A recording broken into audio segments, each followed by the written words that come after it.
അസ്സലാമു അലൈക്കും വറഹ്മത്തുള്ളാഹി. അള്ളാഹു സുബ്ഹാനഹു വ തആല നമ്മയൊക്കെ ഇരു വീട്ടിൽ രക്ഷപ്പെടുത്തട്ടെ.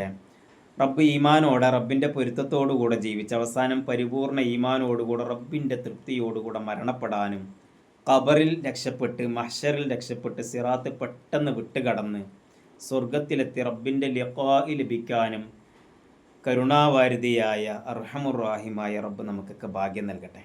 ഈ അടുത്ത ദിവസങ്ങളിലായി കർണാടകയിൽ നിന്ന് രണ്ട് ഉസ്താദുമാരുടെ വിയോഗ വാർത്തകൾ നമ്മളൊക്കെ കേട്ടിരുന്നു.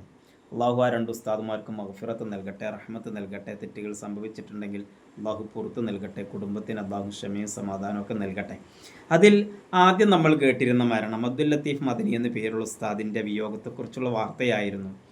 വളരെ സന്തോഷകരമായൊരു മരണം, ഏതൊരു വിശ്വാസിയും കൊതിക്കുന്ന മരണപ്പെട്ട ആളുടെ ഉറ്റവരെ സംബന്ധിച്ചിടത്തോളം, കുടുംബത്തെ സംബന്ധിച്ചിടത്തോളം വളരെയേറെ വേദനയുണ്ടാക്കുന്നതാണ്. പക്ഷെ ഒരു വിശ്വാസിയെ സംബന്ധിച്ചിടത്തോളം മദനി ഉസ്താദിൻ്റെ മരണം എന്ന് പറയുന്നത് വളരെയേറെ ഭാഗ്യമുള്ള, ഒരു നന്മ ചെയ്ത, ഒരു സുഹൃതങ്ങൾ ചെയ്ത ഒരു വിശ്വാസിയുടെ മരണമായിരുന്നു. കാരണം അദ്ദേഹം മരണപ്പെട്ടത് പള്ളിയിൽ വെച്ചുകൊണ്ടാണ്. അത് ബാങ്ക് വിളിച്ചുകൊണ്ടിരിക്കുകയായിരുന്നു ആ ഉസ്താദിൻ്റെ വിയോഗം സംഭവിച്ചത്. അന്താരാഷ്ട്ര മാധ്യമങ്ങളിൽ വരെ ആ ഒരു വിയോഗ വാർത്ത ചർച്ചയായി. അൽ ജസീറയിൽ വരെ ആ ഉസ്താദിൻ്റെ മരണത്തെക്കുറിച്ച് ചർച്ച ചെയ്തിരുന്നു. ഏതായാലും ആ ഉസ്താദ് പള്ളിയിലെ ഇമാമായിരുന്നു. അന്നേ ദിവസം ആ പള്ളിയിൽ ബാങ്ക് വിളിക്കേണ്ടിയിരുന്ന മുഅദ്ദിൻ ലീവായതിനെ തുടർന്നാണ് അന്ന് അസർ നിസ്കാരത്തിന് വേണ്ടി ബാങ്ക് വിളിക്കാൻ ഉസ്താദ് പള്ളിയുടെ മിഹ്റാബിലേക്ക് കടന്നു വരുന്നത്. അദ്ദേഹം ബാങ്ക് വിളിക്കാൻ വേണ്ടി തുടങ്ങി. വളരെ മനോഹരമായ അദ്ദേഹത്തിൻ്റെ ആ ഒരു ശബ്ദത്തിൽ, നല്ല ഈണത്തിലുള്ള ആ ബാങ്കൊലി ആകാശത്തേക്ക് ഉയർന്നു. അല്ലാഹു അക്ബർ, അല്ലാഹു അക്ബർ, അല്ലാഹു അക്ബർ, അല്ലാഹു അക്ബർ എന്ന് 4 വട്ടം റബ്ബിനെ വാഴ്ത്തി പറഞ്ഞു. അദ്ദേഹം അഷ്ഹദു അല്ലാ ഇലാഹ ഇല്ലല്ലാ, അഷ്ഹദു അല്ലാ ഇലാഹ ഇല്ലല്ലാ എന്ന് 2 വട്ടം ഉറക്കെ അദ്ദേഹം ഷഹാദത്ത് ചൊല്ലി അഷ്ഹദു അന്ന മുഹമ്മദ റസൂലുള്ളാഹ് എന്ന് 1 വട്ടം അദ്ദേഹം ഉരുവിട്ട ഉടനെ അതിനുശേഷം അദ്ദേഹം അവിടെ ആ പള്ളിയുടെ മിഹ്റാബിൽ കുഴഞ്ഞു വീണ് മരണപ്പെടുകയായിരുന്നു. എന്ത് നല്ല മരണമാണ്! ഏതൊരു വിശ്വാസിയും കൊതിക്കുന്ന മരണം നമ്മുടെയൊക്കെ ജീവിതത്തിൽ സംഭവിക്കുന്ന ഒരു യാഥാർത്ഥ്യമാണ്. പറയുന്നത് ഞാൻ മരിക്കും, നമ്മളെല്ലാവരും മരിക്കും. പക്ഷെ വിശ്വാസികളായ നമ്മെ സംബന്ധിച്ചിടത്തോളം അങ്ങനെ അള്ളാഹുവിനെ വാഴ്ത്തിപ്പറഞ്ഞ്, അതും വാങ്ക് വിളിച്ചുകൊണ്ടിരിക്കുക പള്ളിയുടെ മിഹ്റാബിൽ വെച്ച് ഷഹാദത്തും ഉച്ചരിച്ച് മരിക്കാൻ കഴിയുക എന്ന് പറയുന്നത് വലിയൊരു ഭാഗ്യം തന്നെയാണല്ലോ. ഏതായാലും ഉസ്താദിന് അള്ളാഹു സ്വർഗം നൽകട്ടെ. നമുക്കും ഈമാനോടെ മരിക്കാൻ, റബ്ബിൻ്റെ പൊരുത്തത്തോടെ മരിക്കാനുള്ള ഭാഗ്യം അള്ളാഹു നമുക്കൊക്കെ നൽകട്ടെ. പിന്നെ അതിനുശേഷം ഇന്ന് കേട്ടൊരു മരണവാർത്ത വളരെയേറെ വേദനിപ്പിക്കുന്നതാണ്, വളരെയേറെ നമ്മയൊക്കെ സങ്കടപ്പെടുത്തുന്ന ഒരു മരണവാർത്തയായിരുന്നു. എന്താണ് അതിൻ്റെ യാഥാർത്ഥ്യമെന്ന് കൃത്യമായിട്ട് നമുക്കറിയില്ല. ഏതായാലും മാധ്യമങ്ങളിലൊക്കെ കാണുന്നത്, സോഷ്യൽ മീഡിയയിലൊക്കെ കാണുന്നത് ഒരു ഉസ്താദ് ജീവിതം അവസാനിപ്പിച്ചു എന്ന് പറഞ്ഞുകൊണ്ടുള്ളൊരു വാർത്തയായിരുന്നു. അതിൽ ആ ഉസ്താദ് മനഃപൂർവ്വം ജീവിതം അവസാനിപ്പിച്ചതാണ് എന്നൊരിക്കലും വിശ്വസിക്കുന്നില്ല. കാരണം അങ്ങനെ മനഃപൂർവ്വം ജീവിതം അവസാനിപ്പിക്കാൻ ഒരു ഉസ്താദിന് കഴിയുമെന്ന് ഒരിക്കലും കരുതുന്നില്ല. കാരണം ഖുർആൻ ഓതി പഠിപ്പിക്കുന്ന ആത്മഹത്യ എന്ന് പറയുന്നത് ഗുരുതര തെറ്റാണ്. അങ്ങനെ ചെയ്ത് റബ്ബിൻ്റെ അടുക്കൽ എത്തിക്കഴിഞ്ഞാൽ അത് വലിയ ശിക്ഷയ്ക്ക് കാരണമാകുമെന്ന് അറിയുന്ന, അത് പഠിപ്പിക്കുന്ന ഒരാളെ കൊണ്ട് അങ്ങനെ ചെയ്യാൻ കഴിയുമെന്ന് ഒരിക്കലും നമ്മൾ കരുതുന്നില്ല. ഒരുപക്ഷെ ആ ഉസ്താദ് എങ്ങാനും കാല് വഴുതി അങ്ങനെ പുഴയിൽ വീണതോ, അതല്ലെങ്കിൽ അദ്ദേഹത്തിൻ്റെ ആ ഒരു പ്രയാസങ്ങൾ കാരണം, പറയപ്പെടുന്നത് കടബാധ്യതകൾ കാരണമാണ് എന്നാണ്. അദ്ദേഹത്തിൻ്റെ കടബാധ്യതകൾ കാരണം അദ്ദേഹത്തിൻ്റെ അഭിമാനം നഷ്ടപ്പെട്ടപ്പോൾ, അല്ലെങ്കിൽ അഭിമാനം നഷ്ടപ്പെടുമെന്നുള്ളൊരവസ്ഥയിലേക്ക് എത്തിയപ്പോൾ അദ്ദേഹത്തിൻ്റെ മാനസിക നില ആകെ താളം തെറ്റിയതിനെ തുടർന്ന് ചിലപ്പോൾ അദ്ദേഹത്തിൻ്റെ സ്വബോധം നഷ്ടപ്പെട്ടതിനെ തുടർന്നായിരിക്കാം ഒരുപക്ഷെ അദ്ദേഹം അങ്ങനെ ചെയ്തിട്ടുണ്ടാവുക. അതല്ലാതെ ഒരിക്കലും ഒരു വിശ്വാസിക്ക് ഒരിക്കലും ജീവിതം അവസാനിപ്പിക്കാൻ, റബ്ബ് നൽകിയ ജീവൻ അവസാനിപ്പിക്കാൻ ഒരിക്കലും കഴിയില്ലല്ലോ. അപ്പോൾ അങ്ങനെയായിരിക്കുമെന്നാണ് ഞാൻ അതേക്കുറിച്ച് മനസ്സിലാക്കുന്നത്. അങ്ങനെയേ ഉണ്ടാവാനുള്ള സാധ്യതയുള്ളൂ. അതല്ലാതെ ഒരിക്കലും മനഃപൂർവ്വം ഒരു വിശ്വാസി ഇങ്ങനെ സ്വയം ജീവിതം അവസാനിപ്പിക്കുമെന്ന് കരുതാൻ കഴിയില്ല. കാരണം അതിന് മാത്രം വലിയൊരു പാപമാണ്. ഏതായാലും അതേക്കുറിച്ച് ചർച്ച ചെയ്യാം. പക്ഷേ ഞാൻ ഈ സംഭവം സോഷ്യൽ മീഡിയയിലൂടെ ഇങ്ങനെ കാണുമ്പോൾ ഒരുപാട് പേര് അതുമായി ബന്ധപ്പെട്ടുകൊണ്ടുള്ള സംസാരങ്ങൾ, ഒരുപാട് പേരുടെ കുറിപ്പുകളും പോസ്റ്റുകളൊക്കെ കണ്ടു. പക്ഷെ ഇതിൻ്റെയൊക്കെ താഴെ പലരും ആ ഉസ്താദിനെ കുറ്റപ്പെടുത്തുന്ന രീതിയിൽ സംസാരിക്കുന്നതാണ്, കമൻറ്റുകൾ രേഖപ്പെടുത്തുന്നതാണ് കാണുന്നത്. തെറ്റാര് ചെയ്താലും തെറ്റ് തന്നെയാണ്. പക്ഷേ നമുക്കതങ്ങനെ വിശ്വസിക്കാൻ കഴിയുന്നുണ്ടോ? മരണമുണ്ട്, ഖബറുണ്ട്, മഹ്ശറുണ്ട്, നരകമുണ്ട്, റബ്ബിൻ്റെ ഹിസാബുണ്ട് എന്നൊക്കെ അറിയുന്ന ഒരാൾ വലിയൊരു പാപം ഒരിക്കലും മനഃപൂർവ്വം ചെയ്യുമെന്ന് വിശ്വസിക്കാൻ നമുക്ക് കഴിയുന്നില്ല. ഏതായാലും ഞാൻ പറഞ്ഞതുപോലെ ആയിരിക്കാം അദ്ദേഹത്തിൻ്റെ ആ ഒരു വിയോഗം സംഭവിച്ചത്. അള്ളാഹു മഗ്ഫിറത്തും റഹ്മത്തൊക്കെ നൽകി അനുഗ്രഹിക്കട്ടെ. ഇത്തരം മോശം ചിന്തകളിൽ നിന്ന് അള്ളാഹു എല്ലാവരെയും കാത്തുരക്ഷിക്കട്ടെ. പിന്നെ അതിൻ്റെ താഴെ വന്ന ചില കമൻറ്റുകളാണ്. എന്തിനാണ് ഈ കുറഞ്ഞ ശമ്പളത്തിന് ഇങ്ങനെ ജോലി ചെയ്യാൻ നിൽക്കുന്നത്, മറ്റെന്തെങ്കിലും ജോലിക്ക് പോയിക്കൂടെ, അല്ലെങ്കിൽ അറിവ് പഠിപ്പിക്കുന്ന ഉസ്താദ് തന്നെ ഇത്തരത്തിലൊക്കെ ചെയ്യാൻ വേണ്ടി പറ്റുമോ എന്നൊക്കെ ചോദിച്ചിട്ട്. അതിന് പറ്റുമോ എന്നുള്ളത് ഇതിൻ്റെ ഞാൻ പറഞ്ഞ പോലെ ആയിരിക്കും സംഭവിച്ചിട്ടുണ്ട്. അദ്ദേഹത്തിൻ്റെ മാനസിക നില താളം തെറ്റിയിട്ടുണ്ടാകും, സ്വബോധത്തിലായിരിക്കില്ല എന്ന് നമുക്ക് മനസ്സിലാക്കാം.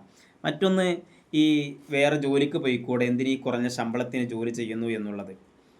അതുമായി ബന്ധപ്പെട്ടുകൊണ്ട് ഒരുപാട് ചർച്ച നമ്മുടെയൊക്കെ നാടുകളിൽ നടന്നിട്ടുള്ളതാണ്. ഒന്ന്, ഉസ്താദ്മാരുടെ വേതനം വളരെ കുറവാണല്ലോ, കുറഞ്ഞ ശമ്പളത്തിന് ജോലി ചെയ്യുന്നവരാണ്.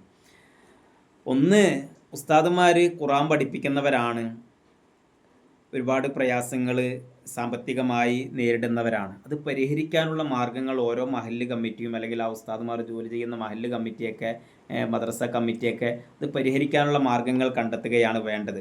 പിന്നെ ഉസ്താദുമാർക്ക് വേറെ ജോലിക്ക് പോയിക്കൂടെ എന്ന് ചോദിച്ചാൽ കഴിയുന്നവർക്കൊക്കെ പോകാം. ഒന്ന്, ഇവിടെ ചില ഉസ്താദുമാർക്ക് വേറെ ജോലി ചെയ്യാൻ കഴിയില്ല. ഒന്ന്, പള്ളിയിൽ ജീവിക്കുന്നവരാണ് അധികം ഉസ്താദുമാരും. അവർക്ക് മറ്റൊരു ജോലി ചെയ്യാൻ പല ഉസ്താദുമാരെ കൊണ്ടും കഴിയില്ല. അവർക്ക് ബാങ്ക് വിളിക്കുക, നിസ്കരിക്കുക, അതങ്ങനെ അവരുടെ ജീവിതശൈലിയായി മാറി. മറ്റൊന്ന്, ചില ഉസ്താദുമാരെ കൊണ്ട് കഴിയില്ല. പിന്നെ മറ്റൊരു വിഷയം എന്തെന്ന് ചോദിച്ചാൽ, ഉസ്താദുമാരൊക്കെ അധികവും ഏതെങ്കിലും പള്ളി ദർസിലും മറ്റൊക്കെ കോളേജിലൊക്കെ പഠിച്ചതായിരിക്കും. ഈ കോളേജിലും പള്ളി ദർസിലൊക്കെ പഠിക്കുമ്പോൾ ഇവർക്ക് ഭക്ഷണം നൽകിയതൊക്കെ എന്തിൻ്റെ പേരിലായിരിക്കും? ഇവർ ഭാവിയിൽ പള്ളികളിൽ മഹല്ലുകളിൽ സേവനം ചെയ്യുമെന്ന് കരുതിയിട്ടായിരിക്കുമല്ലോ നാട്ടുകാർ ഭക്ഷണം നൽകിയിട്ടുണ്ടാവുക.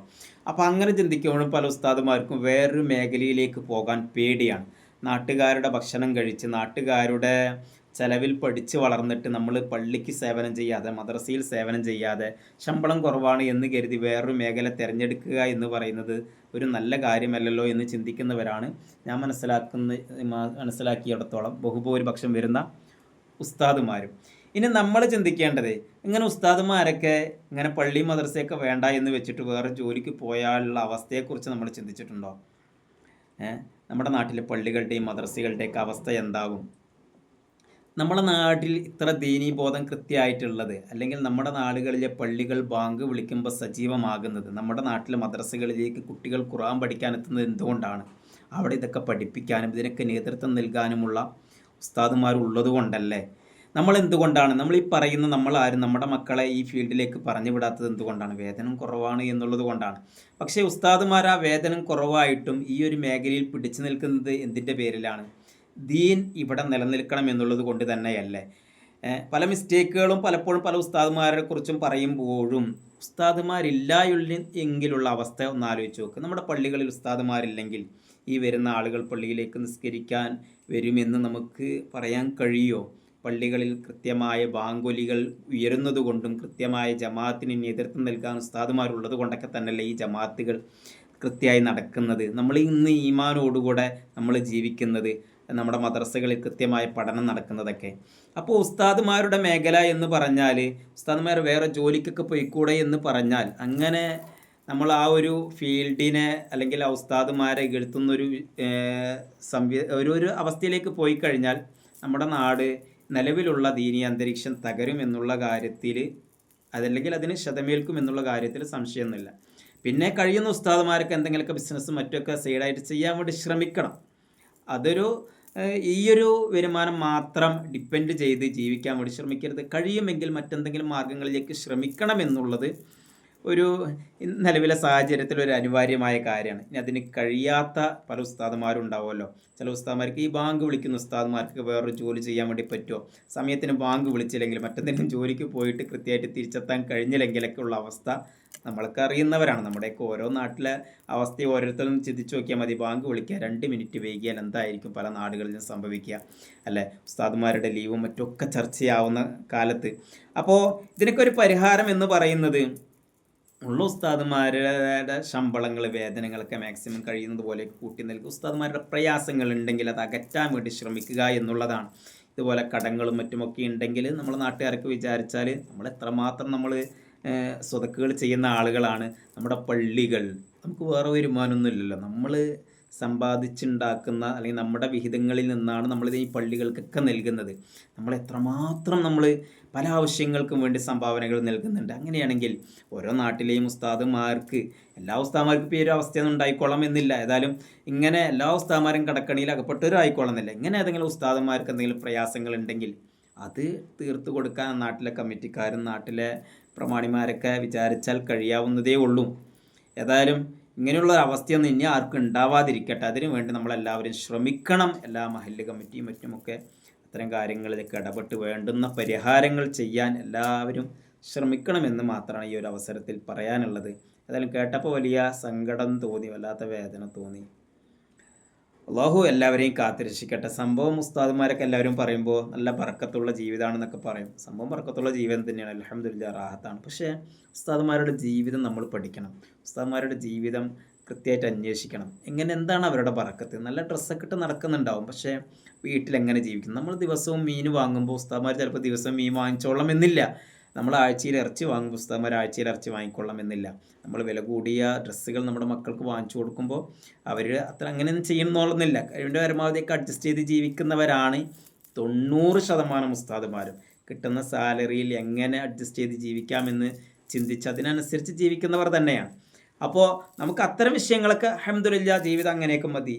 ഏതായാലും ആഡംബരത്തിൽ ജീവിക്കണം എന്നല്ല, പക്ഷേ ഇത്തരത്തിൽ വലിയ പ്രശ്നങ്ങളിൽ അകപ്പെടുന്ന ഉസ്താദുമാരെ സഹായിക്കാനും അവരെ സംരക്ഷിക്കാനും ഒക്കെ നമ്മുടെ മഹല്ല് കമ്മിറ്റിക്കാർ, നാട്ടുകാരും മറ്റൊക്കെ തയ്യാറാവുകയാണെങ്കിൽ ഇങ്ങനെയുള്ള ദുരന്ത വാർത്തകൾ കേൾക്കാതിരിക്കാൻ നമുക്ക് ആവും. കേൾക്കാതിരിക്കട്ടെ എന്ന് നമുക്ക് പ്രാർത്ഥിക്കാം. അള്ളാഹു നമുക്കൊക്കെ നല്ലതിന് തൗഫീഖ് നൽകട്ടെ. ഇത്തരം മോശം ചിന്തകളിൽ നിന്ന് എല്ലാവരെയും, ഉസ്താദിനെ എന്നല്ല എല്ലാവരെയും അള്ളാഹു കാത്തിരക്ഷിക്കട്ടെ.